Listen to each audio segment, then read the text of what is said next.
아테네에서 바울의 행적이라는 제목으로 하나님의 말씀을 함께 나누도록 하겠습니다.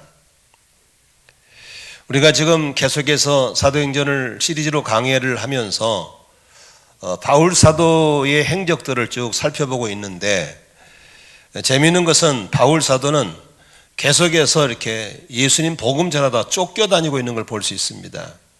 오늘 본문도 지난주에 베레아 사람들에게 복음을 전하다가 그 예수를 반대하는 사람들에 의해서 이제 목숨이 위태로우니까 제자들이 들어다가 아주 그냥 급히 옮긴 것이 바로 그리스 아테네로 옮겨버립니다. 근데 왜 바울은 그렇게 쫓겨다녀야만 했을까? 이유는 한 가지입니다. 예수님을 전하기 때문에 그렇습니다. 예수는 빛이기 때문에 어둠들이 극성을 부리는 겁니다. 아주 조직적으로 빛을 못 전하도록 방해하는 겁니다. 예수만 안전해버리면 그냥 조용히 살 수 있고 누구도 타치를 않을 건데, 왜 그렇게 쫓겨다니면서까지도 예수를 전해야 했을까에 대한 질문입니다. 답은 하나입니다. 예수가 해답이기 때문에 그렇습니다. 예수 외에는 인류에게 희망이 없고 행복이 없고 참 가치가 없기 때문에 전하는 겁니다. 그제 금요일 날 저희 가정교회 하는 분 중에서 주로 이제 교수님들이라든지 좀 공부를 많이 하신 분들이 모인 모임이 셀프 아카데미라는 모임이 있습니다. 거기는 뭐 교수님도 계시고 주로 석박사들이 다 모인 자리인데 13명이 모여서 사우스 아프리카, 인도네시아, 오스트레일리아, 한국, 미국 이렇게 5개 나라가 연결되어서 2주에 한 번씩 줌으로 공부합니다. 근데 이번에 이제 공부 중에 한 분이 가정교회를 세우신 최영기 목사님의 설교에 대한 연구를 하게 됐습니다. 그래서 그분들이 아주 집요한 질문거리를 모아놓고 최 목사님을 줌으로 초청을 했더니, 최 목사님 난 줌 체질이 아니다, 직접 만나자. 그래가지고 직접 뵙고 한 10여 명 정도가 오전 10시 반부터 오후 4시까지 서울 송파구에서 모여서 이제 집요하게 최 목사님에 대한 설교에 대해서만 질문을 하는 시간 갖고 그분은 답변하는 겁니다. 그분은 미국에서 오시면서 예방접종을 하고 오셔가지고 마스크 벗어도 다 끝난 사람이죠. 우리만 마스크 쓰고 있었죠. 그런데 이제 거기서 한 분이 이런 질문을 했습니다. 최 목사님은 부흥회를 가시면 어디 가든지 설교 제목이 똑같습니다. 4가지. 행복한 신앙생활, 인생은 출장이다, 염려주 사는 비결, 제자도. 좀 그렇게 다니시면서 공부도 많이 하신 분인데 좀 제목을 바꾼다든지 본문을 바꾸면 안 됩니까? 그러니까 그분이 하신 말씀이, 맞아, 나도 진짜 바꿔보려고 엄청 노력하거든. 근데 내가 가는 교회는 처음이자 마지막 가기 때문에 정말 필요한 설교만 해야 된다는 거야. 그런데 아무리 기도하고 바꿔보려고 해도 이보다 더 중요한 게 없다는 거야. 이분들을 내가 마지막 설교고 처음 설교인데 아무리 다른 거 뒤지고 수십 년 했던 설교를 뒤져봐도 이보다도 더 필요한 설교가 없다는 거예요. 그래서 할 수 없이 또 그 설교를 하고, 저는 그 말을 들으면서 바울을 이해할 수 있었습니다. 아니, 예수만 안전하면 됐는데 왜 그렇게 두드려 맞아가면서 쫓겨다녀가면서도 그렇게 예수를 전해야만 했을까? 그건 바로 예수 그리스도로 충만하신 분, 예수가 유일한 인생에게 행복이고 해답이고 구주이기 때문인 걸 믿으시기를 바랍니다. 우리는 한국 초대교회에 본명은 최봉석이라는 목사님인데 하도 권능이 많이 나타나서 별명이 최권능이라는 목사님이 계십니다. 그분은 은혜를 입고 정말 사람들한테 예수를 전하고 싶은데 장황하게 설명할 시간이 없는 거예요. 급하니까. 그래서 딱 줄임말이 예수천당입니다. 따라합시다. 예수천당. 사람들에게 항상 갈 때마다 한 방 쏘는 예수천당만 하고 지나가는 겁니다. 그러면 주님이 역사하셔서 예수 믿게 되는 역사가 일어나는 거죠. 그런데 어느 날 일본 순사가 일제시대 때 큰 말을 타고 뚜벅뚜벅 지나가는데 갑자기 성령이 감동하기를, 저 사람도 예수 믿으면 구원받는데, 그래서 할 수 없이 일본 순사 뒤에다 한 방 쐈습니다. 예수천당이라고. 그랬더니 말이 지나가다 놀래가지고 말이 팍딱 뛴 통에 순사가 떨어졌어요. 말에서. 그랬더니 이 그 대단한 일본 칼을 차고 다니는 일본 수사가 잡아다가 이 녀석이 공무집행 방해했다고 잡아다가 또 패는 겁니다. 근데 때리면 때릴 때마다 한 대 때리면 예수 천당, 두 대 때리면 예수 천당. 그러니까 이제 이 일본 신사가 화가 난 거예요. 너 나를 놀리는구나. 너는 나를 놀리지. 예수는 안 할 때까지 때리겠다고. 때려도 예수 천당이니까 이제는 타협하자는 겁니다. 어떻게 해야 예수는 안 하게 되냐. 얘기 좀 해봐라. 그랬더니 그 최 목사는 말이 내 안에는 예수로 충만해가지고 누르면 나온다. 누르면 나온다. 그러니까 아무리 때려도 예천당이다. 안 나온 비결이 뭐냐? 안 때리면 된다. 그래서 일본 순사가 포기하고 보냈다는 겁니다. 바울에게는 성령으로 충만해서 그 안에 예수로 충만해서 그는 가는 곳마다 예수를 전하지 아니하고는 견딜 수 없는 심령이었기 때문에 쫓겨다니면서도 예수를 전한 줄로 믿습니다. 사랑하는 성도 여러분, 여러분은 무엇으로 충만하나요? 입만 열면 무슨 얘기 하나요? 저는 지난주에 최 목사님의 그 말씀을 듣고 그렇구나. 정말 저는 지난주에 금요일 날 많이 배웠어요. 내 목회 40년이 넘은 목회가 너무 부끄러울 정도로 어떻게 그렇게 목회를 잘할 수 있을까? 제 설교 사역을 다시 돌아보게 됐어요. 혹시 지난주 다음 주부터 재소가 달라지면 그래서 달라진 줄 아시면 돼요. 정말 많이 배웠어요. 회개도 많이 하고 오직 그 성도들을 향해서. 근데 특히 그 최 목사님께 한 가지 재미있는 여담은 영화를 좋아해요. 그 양반은. 그래서 나는 영화를 딱지색이거든요. 그래서 내가 물어 목사님 왜 영화를 봅니까? 그랬더니 영화가 위험한 것도 있지. 그러나 영화를 봐야 할 이유가 있다는 거예요. 왜냐하면 그분의 설교 대상은 오직 이렇게 태웅치 인자 믿은 사람들, 저분들을 향해 상대하기 때문에 그들이 쓰는 용어, 그들이 쓰는 문화를 이해하려면 영화 외에는 없다는 거예요. 시대의 트렌드를 가장 잘하는 비결이 영화래요. 그래서 반드시 유명한 영화는 반드시 본대요. 그래가지고 지금 현대인들이 무슨 생각을 하는지, 무슨 언어를 쓰는지를 아는 비결이에요. 그래서 자기 설교를 항상 오래된 신자보다도 새로 오신 분들이 좋아한다는 거예요. 왜? 시장 용어를 쓰니까. 그래서 절대로 설교 때 유식한 척 하지 말라는 거예요. 그냥 성도가 쓰는 용어를 쓰고 신학적인 용어 쓰지 말고 그냥 그들의 트렌드를 맞춰주라는 거죠. 그래서 영화를 보게. 그래서 할 수 없이 지난주 영화 봤어요. 그래서 영화를 봤는데 롯데 월드인가 그거 가봤어요. 처음 가봤어요. 석천호 옆에. 끝이 안 보이도 막 못 부러진 줄 알았어요. 그 건물 5층에 영화가 갔는데 그 100층 올라가려면 돈 3만 원 내야 된다더라고요. 그래서 안 올라갔어요. 차라리 등산 가는 게 낫지. 아무튼 오늘 그 바울이 그렇게 가는 데로 쫓겨다닌 이유가 바로 그것 때문에 빛 대신 예수를 전하기 때문에 그랬어요. 여러분들은 핍박받는 게 싫어서 욕먹는 게 싫어서 예수에 대한 입을 닫고 있다면 죄송하지만 여러분들은 어둠에 점령당할 확률이 매우 높습니다. 입만 열면 예수를 전하고 삶을 통해 예수를 보여주는 그런 그리스도인 되시기를 주의 이름으로 축원합니다. 그런데 바울이 아테네로 급히 오니라고 동료들로 같이 못 왔어요. 15절 보면 뭐라고 그래요? 그 베레아에 남아있는 바울과 실라 사람들을 보내달라고 부탁하고 있는 게 나오죠. 15절에 나오죠. 그만큼 급히 왔어요. 그러니까 횡하게 아테네에 혼자 떨어져 있는 거예요. 그래서 아테네에서 있는데 그 일행이 돌아오려면 한 8일 정도 걸려요. 8일 동안 혼자서 아테네에 지내는데 그 아테네에서 바울은 어떤 일을 했을까를 찾아보는 게 오늘 설교예요. 그런데 오늘 바울은 아테네에서 우리에게 중요한 두 가지의 키워드를 주고 있어요. 그게 뭐냐면 아테네란 도시를 좀 알 필요가 있고 그 도시에서 바울은 어떻게 그 도시에 반응했는가를 보면서 우리가 함께 은혜를 나누고 싶은 것입니다.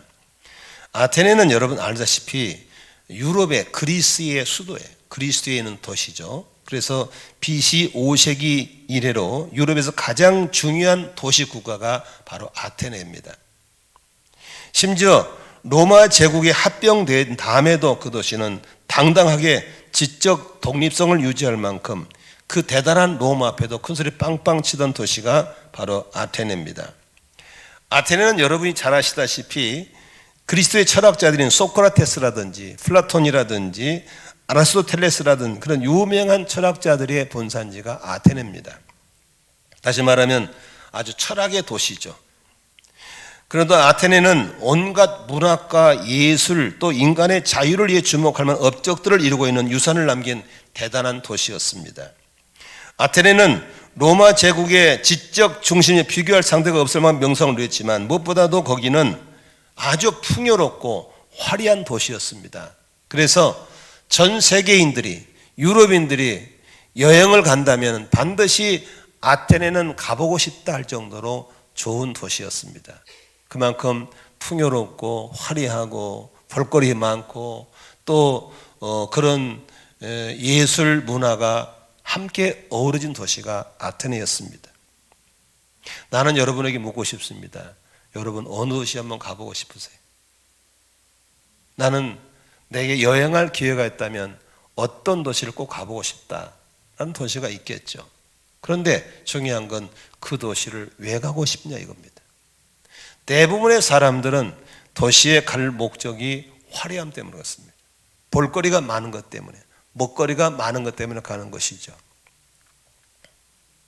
그렇게 사람들이 꼭 가보고 싶은 도시, 화려하고 명성이 있고 볼거리 많고 먹을거리 많은 아테네에 들어간 그 도시에서 바울은 우리와 다른 각도로 그 도시를 보고 있었던 겁니다.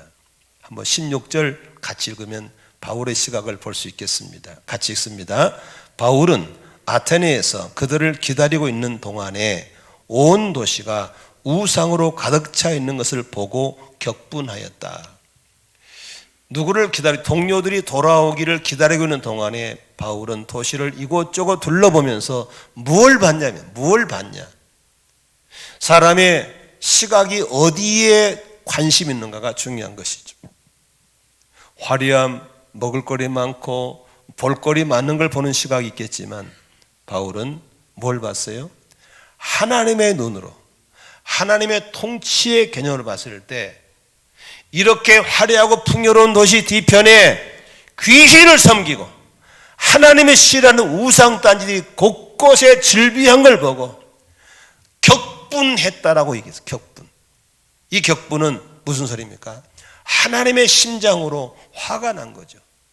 어떻게 이런 좋은 도시에, 이런 좋은 땅에, 좋은 위치에 이런 도시를 세웠는데 하나님의 기쁨보다는 하나님을 슬프게 하는 우상단지들이 이렇게 즐비할 수가 있단 말인가 하면서 화를 냈다고 성경에 써 있는 겁니다. 여러분, 지금 우리나라는 정부가 아직 골치 아파하는 고민거리가 하나 있습니다. 그것이 뭔지 아시죠? 인구의 절반이 수도권으로 몰려와 있습니다. 이게 땅 떨어도 절반 안 큰데 균형을 잃어버린 거예요. 지금 서울, 경기에 사는 인구가 2,500만 명이 넘습니다. 우리나라 인구의 50%가 여기 사는 겁니다. 그래서 지금 제 고향 전남, 우리 처갓집 동네 경상도는 걱정입니다. 도시가 문 닫아버릴, 도시가 없어질 도시가 많아지고 있는 겁니다. 앞으로 5년 지나면 6년 지나고 10년 지나면 동네가 없어지고 도시가 없어져 버릴 게 많다는 거예요. 대책은 무조건 서울로 가는 거예요. 무조건 서울로. 무조건 수도권으로. 그러니까 서울이 집값이 미쳐버린 거예요. 경기도 집값이 미쳤어요. 그래서 뭐 행정력을 통해서 별걸 다 하고 별걸 다 해보지만 대책이 없습니다. 여러분 왜 여기 사세요? 왜 안 사세요? 태어나기 안 샀으니까 그냥. 그러나 수도권은 이유는 뭡니까? 풍요롭고 화려하고 볼거리 많고 먹을거리 많고 일거리 많고 그래서 오는 거예요 그냥. 그러니까 뭐 교통도 너무 좋고 병원도 너무 좋고 그냥 다 몰려 있는 거예요. 그래서 지방에서 대학 나오면 무조건 서울로 가는 거예요. 인서울. 그런 가운데 그 많은 사람들이 도시에 몰려 살면서 바울의 시각으로 보는 사람이 누가 있냐고요. 전부 다 육신의 눈을 가지고 와 화려하다, 와 멋있다, 와 하고 있는 거죠. 그러나 바울의 심장을 가지고 하나님의 통치의 개념으로 도시를 봤을 때 도시는 크면 클수록 범죄의 도시고, 크면 클수록 흉악한 범죄가, 크면 클수록 악이 성행하고 비리가 많고, 그리고 귀신들이 극성을 부리는 곳이 바로 도시라는 사실을 아셔야 되는 겁니다. 저는 월피동에서 이 동네 이사 올 때 솔직히 이 교회 건물 땅이 너무 멋있더라고요. 7년 동안 기도해서 하나님, 매주 토요일마다 하나님 이 건물에서 목회하게 해주세요. 하나님이 저의 기도를 들어주셔서 7년 기도한 결과 이사 오게 해줬어요. 와서 이제 막상 이 동네에서 목회를 하면서 이 동네를 둘러보니까 내가 못 보던 게 있었어요. 뭔 놈으로 점집들이 많어. 그냥 아주 거리거리 우상 깃발 꼽아놓고 깃발 날리고 별 점쟁이 다 있더구만. 너무너무 화가 나고 속이 상. 그래서 제가 우리 부교육자들하고 소위 영적 지도 스피릿 매핑을 했어요. 위에서 보는 관점에서 한번 찍어봤어요. 그래서 우리 교회를 기점으로 어디에 무당이 있고 어디가 교회 있고 어디에 뭐 있고 한번 쫙 찍어봤더니 세상에 우리 교회를 중심으로 주변에 무당이 다다다닥 붙어 있는 거예요. 한마디로 하나님 앞에 썩은 냄새를 풀풀 풍기는 곳에서 효이 우리는 향기로운 제사를 드린다고 이기고 있는 거예요. 기분이 너무 나쁜 거예요. 이 싸가지 없는 것들을 싹 쓸어버려야 되는데. 그래서 내가 그때부터 혼자서 이 동네를 도는 겁니다. 무당집 가서 예수를 명하노니 여기 점치는 더러운 귀신은 떠나가라. 이럴 때 아멘 한 밖에 안 하죠. 다 아멘 해야 돼요. 예수의 벌을 뿌리고 바랍니다. 더러운 영은 일절 임하지 말지어다. 집집마 다니면서 하는 거예요. 근데 희한하게 기도하면 귀신이 못 임하니까 점괘가 안 터지니까 먹을 게 없으니까 옮겨가고. 근데 다음에 또 오는 거야. 거기 또 다른 무당이 오는 거야. 그러면서 계속 동네를 돌면서 기도하고 점조 쫓아내고 기도하고 쫓아내고. 근데 어느 집에는 나갔는데 안 들어와. 그 집이. 나는 그 집만 알지. 여러분 모르지. 나는 나만 아는 집. 이 집은 안 들어와. 끝나. 해결됐어. 할렐루야. 이 동네를 향해서 그런 좀 거룩한 의분을 갖고 사는 자가 돼야 될 줄로 믿습니다. 아멘. 오늘 좀 예배 마치고 그냥 휙 가지 마시고 최소한 이 동네 한번 동네 돌아보세요. 어디에 무당이 얼마나 많이 꼽혀 있는지. 여기 가다 보면은 한 건물에 깃발이 3개가 있어요. 한 건물에. 그래 등기를 뜯어봤어요. 월피동 사는 아줌마다 52년생 아줌마더만. 그 아줌마는 희한하게 그 건물에다가 무당 불러들이기를 좋아하더구만. 내가 하나님 그 아줌마 속히 망하게 해주셔서 그 건물 폭파시켜 주셔서 거기에 믿음의 건물 들어오게 해주시옵소서. 화가 나는 거예요. 하나님이 지은 땅, 이렇게 좋은 안산 만나교회가 예배하는 것 근방에서 썩은 냄새를 풍기는 저것들을 향해서 우리가 그냥 넘어갈 수가 없는 거예요. 믿으시면 아멘 합시다. 그래서 이런 가슴을 나누려고 내가 군사의 산을 만들어서 17명을 데려다가 훈련을 시켰어요. 근데 이 가슴 품고 같이 뛰는 사람이 거의 없어요. 다 어둠에 잡혀버렸어요. 관심도 없고 싸우지도 않고 그냥 없어요. 그냥 바울같이 격분한 사람이 없는 거예요. 이 도시를 놓고 한번 이 도시를 놓고 찍어봤더니 이 도시에 군자봉 성황당, 잿머리 성황당에서 어둠을 팍팍 뿌리는 거예요. 그 어둠 받아가지고 와동의 이인숙이가 그냥 야금야금 처먹고 앉아서 계속 무당 신학교 만들어서 무당들을 길러내고 있는 거예요. 안산시에서는 그런 무당들한테 무형문화재라고 돈을 대주고 있는 거예요. 이 도시가 무당들이 잡혀서 움직이는 거 보면서 또 속이 상하는 거예요. 이렇게 좋은 도시. 그런데 독립구처럼 들어온 교회들이 잠잠하게 있으면 안 되는 거죠. 우리가 싸우고 기도하고 나가야 될 줄로 믿습니다. 개념이 없는 거예요. 도시의 화려함 속에 풍요로움 속에 젖어 있다면 안 되는 거죠. 아테네에서 바울은 뭘 봤습니까? 우상을 보고 격분했다고 그랬습니다. 나는 여러분 속에 이런 거룩한 의분이 있기를 주의 이름으로 축원합니다. 내가 살건 우리 김씨 집안에, 이씨 집안에, 홍씨 집안에 이건 안 되지 하는 그런 의분이 있기를 바라고, 내가 사는 동네에 이러면 안 되지 의분이 있기를 바라고, 이 도시 안에 이렇게 있으면 안 되지 하는 의분이 있기를 바라고. 할렐루야. 그래서 바울은 이세 아들 다윗을 만났을 때 내 마음에 꼭 든다고 너무 좋아하셨어요. 왜 그랬을까? 다윗이 뭐 때문에 그랬을까? 다윗은 바로 하나님이 찾는 사람이었고, 하나님이 찾는 다윗을 통해서 하나님 뜻을 펼쳐나가실 줄로 믿습니다. 다윗에게는 세 가지가 있었어요. 예배입니다. 다윗은 어디 가든지 하나님 예배하기를 우선순위 뒀고 예배하기를 좋아했습니다. 어제 밤 10시까지 찰떡처럼 교회에 꼭 나오고 있다는 청년이 있었습니다. 믿어도 되지? 목사님 믿으세요. 내일 꼭 갈 겁니다. 솔직히 믿었어요. 근데 바로 예배 전에 15분 전에 전화 왔어요. 목사님 약속드려 꼭 가려고 그랬는데요, 내가 너무 많이 먹어버려가지고요, 배탈이 나고 역류성 식도염이 와가지고 도저히 못 갈 것 같아요. 그래 그랬어요. 약속대로 전화해서 고맙다. 여러분, 그러나 그랬어요. 그러나 뭘 하나님이 기뻐를 한다고 하면 텍스트하고 와라. 근데 아직 안 왔어요. 오고 있는지 모르겠어요. 여러분, 오늘도 모든 유혹을 물치고 예배로 나오신 하나님이 찾는 사람 되시기를 바랍니다. 하나님이 찾는 사람은 중보기도자입니다. 벌어진 틈새에 들어가서 그 사이를 메꾸어서 양쪽을 기도로 합해 나가는 중보자. 만나 기도꾼, 토요 중보기도회, 새벽기도회, 수요기도회 모두 다 시간을 내서 참여하신 여러분들, 하나님이 찾는 사람들인 걸 믿으시길 바랍니다. 어둠을 향해서 맞짱 뜨고 싸워나가는 영적 용사들.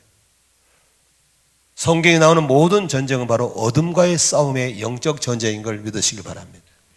배잔병처럼 꼬리 내려버리고 창 내려버리고 그저 이한 목소 살게 숨어다니는 그런 비열한 사람이 아니라 어둠과 맞짱 뜨고 싸워나가는 그런 용사가 되시기를 주의 이름으로 축원합니다. 바로 우리 속에 이런 하나님의 심장을 가지고 살아가야 하지 않겠나 하는 생각이 듭니다.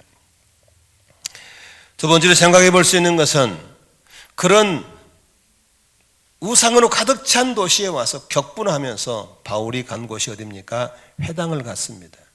회당에 갔더니 이방 사람들이, 유대 사람들이 모여서 자기끼리 막 토론을 벌이고 있는 겁니다. 한번 17절을 같이 보겠습니다. 시작. 그래서 바울은 회당에서는 유대 사람들과 이방 사람 예배자들과 더불어 토론을 벌였고, 또한 광장에서는 만나는 사람들과 날마다 토론하였다. 여기 토론이란 말은요, 토론이란 말은 개역개정 성경이 뭐라고 나왔냐면, 개역개정 성경에 17절에 회당에서는 유대인과 경건한 사람들과 또 장터에서는 날마다 만나는 사람들과 변론하니.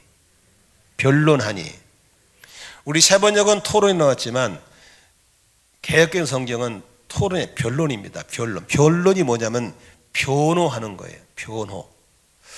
2013년도에 우리나라에 1000만 관객을 돌파한 영화 중에 변호인이라는 영화 기억나시죠? 1137만 명의 관객을 유치했던 영화입니다. 그 영화의 내용은 이런 내용입니다. 1980년대 초에 실제로 있었던 실제 인물이죠. 고졸 출신 변호사가 있었습니다. 그래서 백 없고 돈 없고 가방끈도 짧은 세무 변호사가 되어서 부동산 등기부터 세금 자문까지 남들이 무슨 일이든지 탁월하게 사업수단으로 승승장구한 부산에서 제일 잘 나가는 변호사가 있었습니다. 송 변호사라고.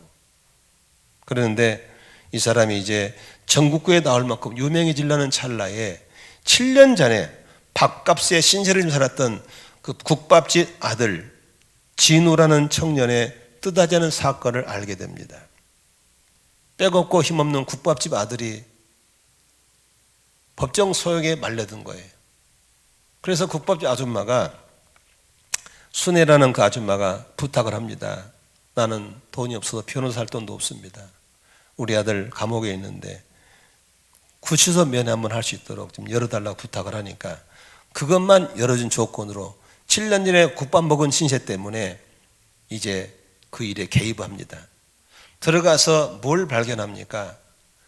이 힘없는 국밥집 아줌마가 어마어마한 대기업, 비리로 가득한 정부와 말려들어서 아무도 변호해주지 못한 연약한 민초를 발견한 거예요. 그때 그 거절 출신 변호사가 뭐라고 합니까? 제가 변호할게요. 제가 당신의 변호인이 되겠습니다 하면서 민초를 향한 변호를 시작합니다. 그래서 그 거절 출신 변호사가 힘없는 민초를 향해서 최선을 다해서 변호해주고 보호해주는 것이 바로 영화의 스토리죠. 그분이 누군가는 여러분 대충 아시겠죠. 변호라고 하는 것은 바로 그렇게 그분 입장에 서서 최선을 다해서 변호해 주는 거거든요. 그러면 바울 사도가 아테네에 가서 누구를 변호했겠습니까? 바로 예수 그리스도를 변호한 줄로 믿습니다. 예수가 왜 왔으며 왜 죽었으며 왜 부활했으며 왜 그분을 믿어야 되는지, 왜 믿으면 어떻게 되는지 그분에 대한 변호를 하는 거예요. 여러분, 그 철학자가 즐비한 아테네에서 그 말 잘하는 말쟁이들 앞에서 달랑 혼자서 변호할 때 얼마나 힘들었겠어요. 때로는 목숨을 걸어야 되고 때로는 생명의 위협을 느끼면서도 그런 회당에서도 광장에서도 만나는 데마다 예수 그리스도에 대해서 변론한 줄로 믿습니다. 18절 볼까요? 18절 같이 읽습니다. 시작. 그리고 몇몇 에피쿠로스 철학자와 스토어 철학자도 바울과 뭐 했어요? 논쟁하였는데 그 가운데 몇몇 사람은 이 말쟁이가 도대체 무슨 소리 하려는 것인가 하고 말하는가 하면, 또 몇몇 사람은 그는 외국 신도를 전전하는 사람인 것 같다라고 말하기도 했다. 그것은 뭐예요? 그것은 바울이 뭘 전하기 때문에? 예수를 전하고 부활을 전하기 때문이었다라고 하는 겁니다. 바울이 예수를 안 전하고 부활을 안 전하면 있을 수가 없죠. 조용히 넘어가는 거예요. 그러나 그의 심장 속에 예수를 전하지 않을 수 없고 부활을 전하지 않고 십자가를 전할 수 없는 이 바울의 가슴을 우리가 들여다보는 거예요. 사랑하는 성도 여러분, 우리 그리스도인의 삶은 뭐 하는 겁니까? 예수 그리스도를 변론하는 삶이 되어야 될 줄로 믿습니다. 저는 여러분들이 좋은 설교를 찾는 방법을 가르쳐 주겠습니다. 말 잘하는 설교, 웃기는 설교가 잘하는 설교가 아닙니다. 예수 그리스도가 중심에 있는 설교가 좋은 설교인 겁니다. 나는 강단에서 지금 뭐 하고 있는 겁니까? 예수 그리스도의 당위성을 설명하고 있는 게 제가 하고 있는 거예요. 그렇다면 여러분들은 어떻게 살아야 됩니까? 삶 속에서, 삶을 통해서 내가 예수를 믿어야 할 이유, 예수를 따라야 할 이유, 내가 교회 가야 할 이유, 내가 예배해야 할 이유에 대해서 삶으로 입증하는 것이 여러분의 예수에 대한 변론인 걸 믿으시길 바랍니다. 안 믿는 사람들이 너 왜 교회 가? 너 왜 예수 믿어? 왜 주일날 교회 가에 대해서 여러분이 말로 안 되는 거죠. 삶으로 보여주는 거예요. 그 삶을 통한 예수의 변론이 그들이 여러분 보고 주께로 돌아오게 될 줄로 믿습니다. 오늘 형제가 간증하잖아요. 교회 가고 왜 교회 가? 먼저 다니는 자매가 이래서 교회 가는 거야 라고 했을 때 삶을 통해서 그리스도를 변론하고 삶을 통해서 신앙을 변론할 때 한 영혼이 주께로 돌아오게 되는 걸 믿으시길 바랍니다. 왜 집안에 버젓이 불신자가 버티고 있습니까?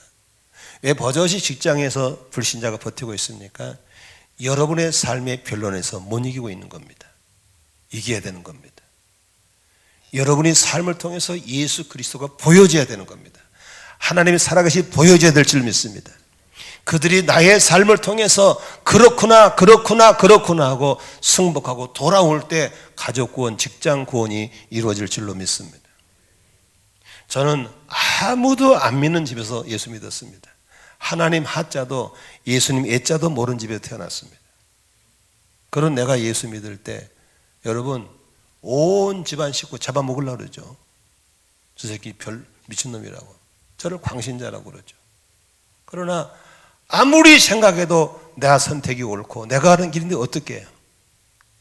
내가 어떻게 층층이 다 그들에게 말로 설명할 길이 없어요. 하나님 저 도와주세요.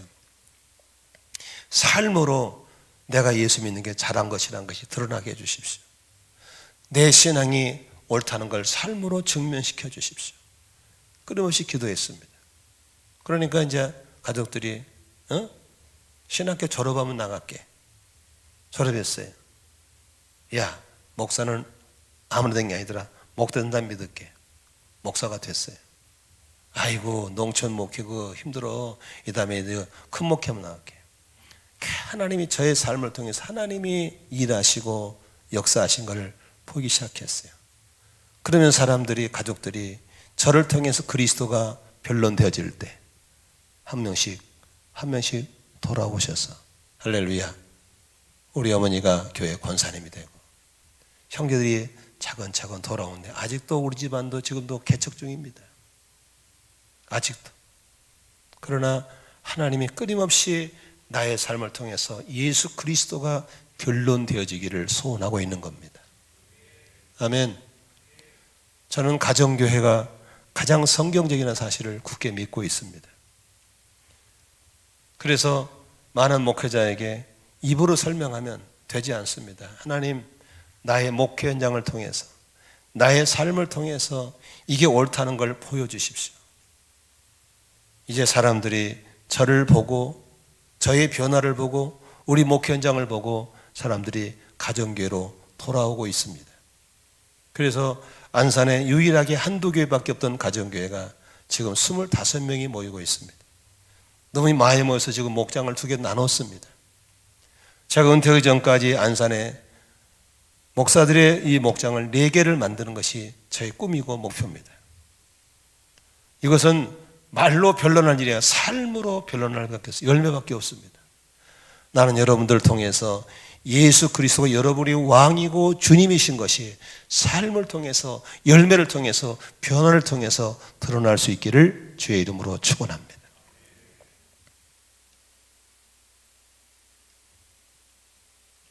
바울은 빌립보 교인들에게 이런 편지를 합니다.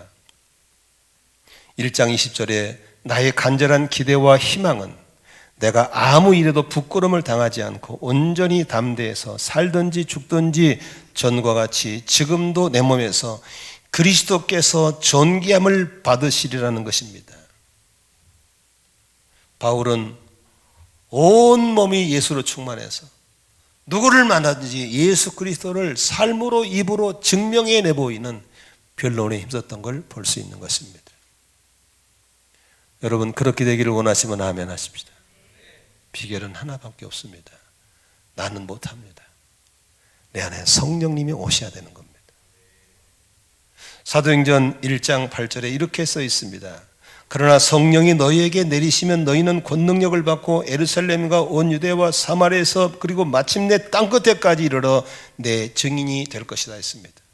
성령이 오셔서 나를 사로잡아 줄 때 나는 예수 그리스도의 증인이 될 수가 있는 것입니다. 예수님 말씀하셨습니다. 어디 잡혀가면 무슨 말할 거 걱정하지 마. 네 안에 성령님이 무슨 말할 것인가를 생각나게 할 거야 라고 했습니다. 아멘이시죠? 그러므로 무슨 문자 쓰고 해가지고 별로는 안 됩니다. 내 안에 예수로 충만하면 그분이 생각나게 말도 할 것이고 삶의 일면이 드러날 것이고 향기가 드러날 것이고 그래서 너를 보니까 예수 믿어야 되겠구나. 너를 보니까 예수 믿어야 되겠구나. 이런 역사들이 일어날 줄로 믿습니다. 결론의 말씀드리고 마치겠습니다. 바울이 아테네로 쫓겨갔습니다. 가고 싶고 간 게 아니죠. 그것도 혼자 급히 갔어요. 누가 그렇게 한 번쯤 꼭 가보고 싶어하는 아테네를 가서도 화려함과 풍요로움과 그런 걸 보는 게 아니라 하나님의 시각으로 그 도시를 쳐다보고 하나님의 시각으로 보니까 그 속에 하나님의 통치가 없어진 그 안타까움을 보고 의분을 가졌다고 그랬습니다. 도시에 사는 여러분, 서울 살고 안산 살고 화려한 삶 속에서 이제는 도시를 본 눈이 열려지길 바라고 도시를 바라보는 이 동네를 바라보는 여러분의 가정을 바라보는 이 시대를 바라보는 우리의 믿음의 눈이 열려지기를 주의 이름으로 축원합니다. 그래야만 하나님이 찾는 사람이 될 수 있는 겁니다. 그래야만 하늘의 뜻을 실천할 수 있는 그런 사람이 되어질 줄로 믿습니다. 그리고 누구를 만나든지 어둠에 속한 자를 만나면 나를 통해서 그리스도가 증거되고 그리스도가 전해질 수 있도록 내 안에 성령을 의존하고 성령님 도와주세요. 이분에게 예수님을 전해야 돼요. 어떻게 하면 전할지 모르겠어요. 삶을 통해서 입을 통해서 전해야 되는데 성령님 나타내 주시옵소서. 성령이 나타내 주시옵소서. 기도하기를 바랍니다. 바울이 고린도전서 2장에 보니까 이런 말을 합니다. 내가 참 좋아하는 구절이거든요. 나는 여러분을 대할 때마다 두렵고 심히 떨고 있습니다. 아니, 천하의 바울이 왜 두렵고 심히 떨까? 그 다음 구절이 재밌습니다. 내가 여러분을 만나도 성령님이 나타나지 않을까 봐 심히 떤다고 그랬어요. 내 말과 내 설득력 있는 말로 너희들에게 예수를 전하는 것이 아니라 성령의 나타남으로 예수를 전하고 싶다는 거였어요. 너희의 믿음이 내가 말을 유창하게 잘해서 설득력인 말 때문에 전도가 된 게 아니고 성령의 나타남 때문에 전도가 됐다는 사실을 심고 싶은 거죠. 여러분, 성령님을 믿으시면 아멘 하십시다. 아까 찬양 중에 성령이 오셨네, 성령이 오셨네. 성령이 오시면 성령이 뭐 하는 거예요? 성령은 증거 영이세요. 성령은 예수를 전하는 영이세요. 여러분, 성령 받은 사람이 예수를 안 전하면 그건 귀신 받은 거예요. 성령 받은 게 아니에요. 성령 받은 사람은 예수를 안 전할 수가 없어요. 왜? 그분은 증거 영이신 걸 믿으시기 바랍니다. 오늘 딱 두 가지만 확보하는 겁니다. 화려한 아테네에 와서 바울의 눈으로 봤을 때 모두들 희낙낙거릴 때 의분을 가질 수 있는 것, 우리에게 이 눈이 필요한 줄로 믿습니다. 그리고 누구를 만나든지 예수 그리스도를 변호하고 변론할 수 있는 증거 영이 내게 있기를 바랍니다. 그런 사람은 하나님이 반드시 우리를 쓰실 것이고 그분의 뜻을 실천해내는 아름다운 사람으로 우리를 쓰실 줄로 믿습니다. 우리 교회가 그런 교회 됐으면 좋겠습니다. 여러분들이 그렇게 됐으면 좋겠습니다. 부탁합니다. 오늘 나갈 때 그냥 가지 말고 한번 동네 한번 돌아보세요. 우리 교회 주변에 50m, 100m 주변에 얼마나 영적인 쓰레기들이 가득 차 있는지, 얼마나 썩은 이가 풀풀 나는 곳에서 예배하고 있는지, 이걸 싹싹 쓸어서 청소하고 싶은 그런 마음이 생긴지 안 생긴지, 생긴다면 우리는 기도해야 됩니다. 아멘이시죠? 연합회 기도해서 연합회 빗자루를 쓸고 다니면 이 동네가 새로워질 줄로 믿습니다. 그런 치욕스러운 세월호 사건, 강호순 사건, 조두순 사건, 이 도시에 사라질 줄로 믿습니다. 우리는 그런 도시 만들어야 됩니다. 그런 가문 만들어야 될 줄로 믿습니다. 아멘. 어떻게든지 나를 증거하시는 거냐, 예수를 전하고 예수가 드러나게 하는 삶이 되도록 우리가 몸부림을 친다면 성령님은 절대로 여러분들을 혼자 두지 않을 줄로 믿습니다. 가는 데마다 함께 하시고 충만케 하시고 우리를 그렇게 아름답게 쓰실 것을 믿는 것입니다. 우리 모두 그렇게 되기를 주의 이름으로 축원합니다. 축원합니다. 네, 기도하겠습니다.